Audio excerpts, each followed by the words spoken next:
Meu agradecimento e boa noite ao professor Gunter Hutzit, da ESPM e da Academia da FAP, pela participação aqui no programa. Gunter, nosso assunto é o seguinte: as principais companhias de navegação, entre elas os gigantes que transportam containers, estão evitando trafegar, estão evitando a rota, uma das mais tradicionais, que passa pelo Mar Vermelho, lá no Oriente Médio. A causa dessa decisão das grandes companhias de navegação são rebeldes Houthis, amparados pelo Irã, que estão atacando embarcações que passam ali naquela área. Os rebeldes estão em guerra com a Arábia Saudita há alguns anos já e começaram a atacar a navegação no Mar Vermelho como resposta coordenada à guerra em Gaza de Israel com o Hamas. Até aqui dispararam mísseis, inclusive contra navios americanos e até mesmo contra o território israelense. E sequestraram um cargueiro. Próximo à costa do Iêmen, esse sequestro ocorreu em novembro. Essa embarcação permanece fundeada sob controle dos rebeldes. Esses rebeldes dominam agora um dos dois principais gargalos para a navegação que liga sobretudo a Europa com a Ásia. Você vai acompanhar no mapa esses dois gargalos. O primeiro, e muito conhecido, que a gente já conhece ele de outra guerra famosa entre o Irã e o Iraque 40 anos atrás, é o Estreito de Hormuz, que é controlado pelos países do Golfo e inclui ali o Irã. Ele tem uma importância muito grande, sobretudo do petróleo. O outro mapa que você acompanha agora, não, ainda vamos continuar nesse mapa. Eu quero me referir agora ao outro gargalo que está nesse mesmo mapa. Primeiro gargalo, Estreito de Hormuz. O segundo é esse estreito logo abaixo ali, na pontinha da Península Arábica, que é controlado pelo tipo de armamento. Ali estão os rebeldes Houthis, no Iêmen, e eles dispõem de armamento fornecido pelo Irã, que os coloca na condição, sim, de interromper a navegação ou pelo menos de torná-la muito perigosa do ponto de vista das grandes companhias. Agora, vamos à segunda tela ilustrativa para vocês.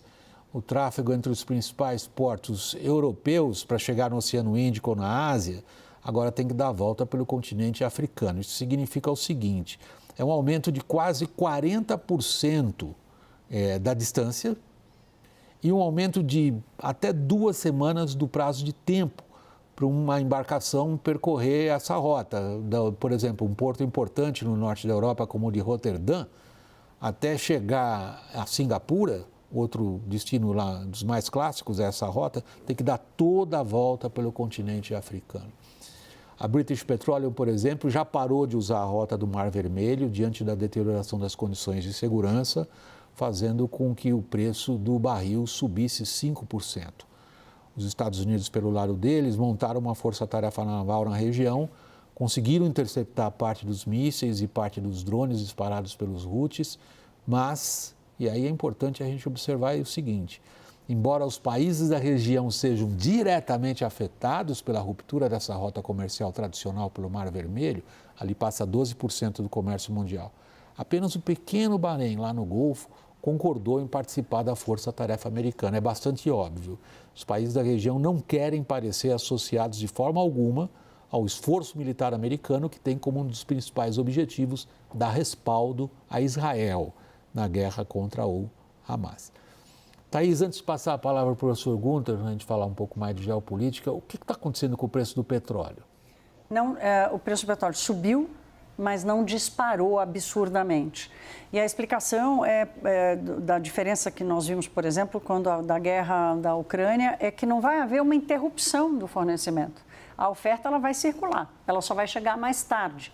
Então, acho que o mercado ficaria extremamente assustado e preocupado, enxergando muito risco nesses ataques, se tivesse envolvido ali a interrupção da saída do petróleo ali daqueles países que são os países que mais produzem, mas isso não vai acontecer. A Goldman Sachs, por exemplo, tem um cálculo que são 7 milhões de barris que passam por esses canais e também gás liquefeito. E depois da guerra da Ucrânia, esse canal ficou ainda mais importante de abastecimento para a Europa, né? Então, pode haver não só uma alta do preço do petróleo, mas também do gás natural, que também já aconteceu, mas não é uma explosão, é apenas uma correção que, inclusive, os países árabes adoram. Eles estavam querendo que houvesse essa correção. Para eles, o preço bom é com barril acima de $80 e nem para esse patamar voltou. E para o Irã também, preço pro mais Irã alto, também, também significativo. Gunther, os americanos montaram uma força-tarefa naval, eles são, do ponto de vista naval, a única superpotência do planeta capaz de projetar poder em qualquer canto do mundo. Por que eles não conseguem dar conta desses rebeldes Houthis? Bom, primeiro, só um adendo, né, que vocês estavam falando. O problema não é só o atraso. Cada dia de navegação de um grande petroleiro desse são alguns milhares de dólares literalmente queimados para esses navios navegarem. Portanto, tem que acrescentar isso no frete que está levando todas essas mercadorias.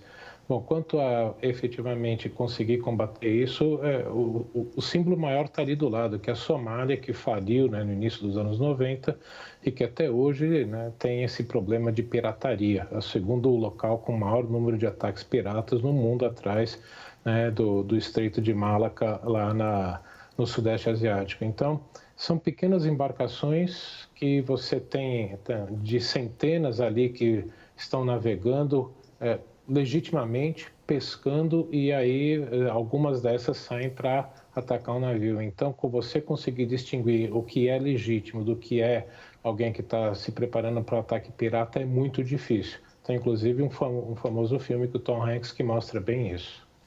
É bem lembrado, Só complementando, ainda bem que o Gunther lembrou que realmente tem impacto no preço do frete, essa é uma preocupação inflacionária nesse momento em que a Europa, especialmente, já avisou que vai parar de subir os juros, mas vai depender do tempo, né, Gunther, do tempo que isso vai ficar, porque os seguros vão repondo durante algum tempo esse aumento de custo e em algum momento não mais, né? Gunther, chama a atenção a recusa dos países da região em participarem do esforço americano de manter livres essas linhas de navegação. Chama a atenção particularmente a situação do Egito. Grande parte do que o Egito tem de receita em moeda forte vem dos impostos que ele cobra para quem quer trafegar pelo canal de Suez. E para evitar passar pelo Mar Vermelho, exatamente isso que as grandes companhias de navegação passaram a fazer agora, desde ontem. Não passa mais pelo canal de Suez. Ou seja, isso vai afetar a economia do Egito severamente em prazo curto. Mesmo assim, impera a recusa de cooperar com os americanos? Bom, a gente não pode esquecer que o governo egípcio, né, o presidente Al-Sisi, que acabou de ser reeleito por seu terceiro mandato, está sofrendo internamente uma situação muito complicada.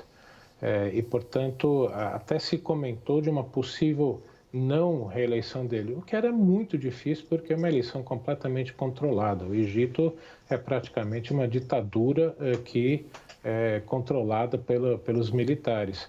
E essa ação dos Houthis, que na verdade é uma ação coordenada pelo Irã, foi muito bem desenhada para tentar romper essas relações dos países da região, os países árabes, principalmente próximos aos Estados Unidos, e mesmo os europeus com os americanos, que são aqueles que estão sofrendo mais, né, pelo que até a própria Thaís acabou de colocar. Então, coloca em estresse essas relações.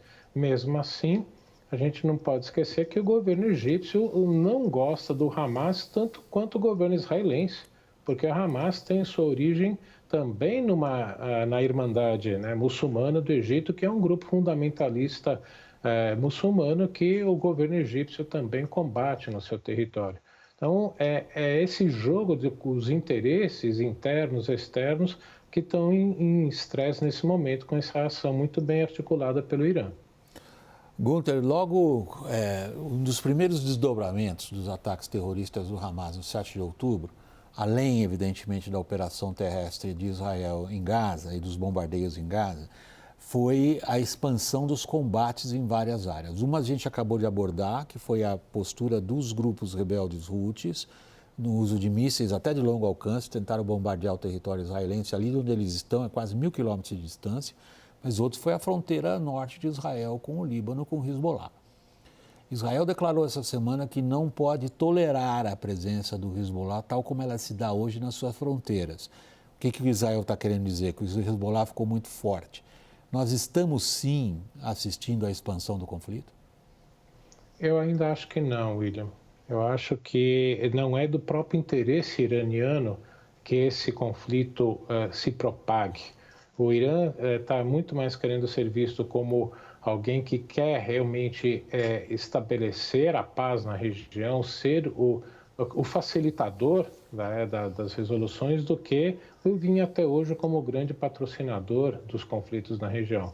Por isso mesmo que o Ayatollah Khamenei não declarou uma guerra contra Israel, assim como o próprio líder, né, do Hezbollah também fez um longo discurso, né, defendendo o Hamas, as ações do Hamas, mas não, né, começou a sua própria guerra, mas querem manter as forças israelenses sempre numa situação de ter que se preocupar com a fronteira norte, com o flanco norte, né, do seu país, e por isso, dessa forma, consegue também aliviar um pouco a pressão sobre o próprio Hamas, que está sofrendo muito, né, que com essa ação militar israelense, que está levando o grupo para uma situação bastante complicada de sobrevivência.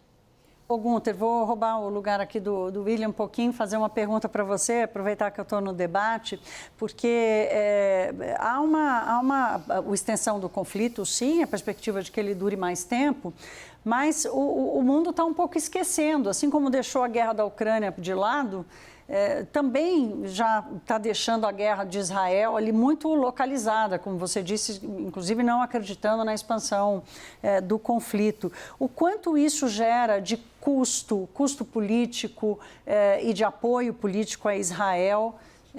A gente pode ver Israel passar pelo mesmo que está passando a Ucrânia agora, por exemplo, de uma saída do apoio dos países ocidentais?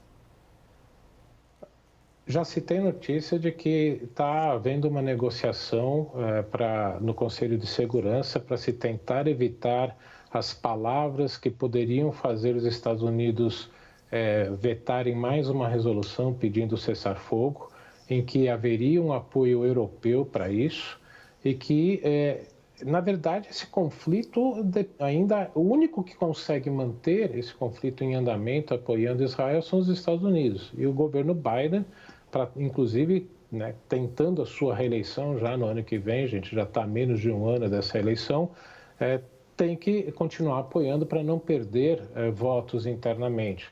Então, nessa situação, enquanto os americanos apoiarem, o governo Biden apoiar, essa guerra vai continuar. E, portanto, você tem aí uma perspectiva de que pode continuar ainda por algumas semanas. Agora, o custo para Israel está aumentando. Os governos europeus estão começando a se colocar numa posição de já anunciar que estão predispostos a apoiar uma resolução para um cessar-fogo. E isso colocaria Israel mais isolado politicamente. Gunther Hutzit, professor de Relações Internacionais da SPM da Universidade da FAB, nosso muito obrigado pela participação aqui no WW, Gunther, e boa noite. Eu que agradeço. Boa noite a todos.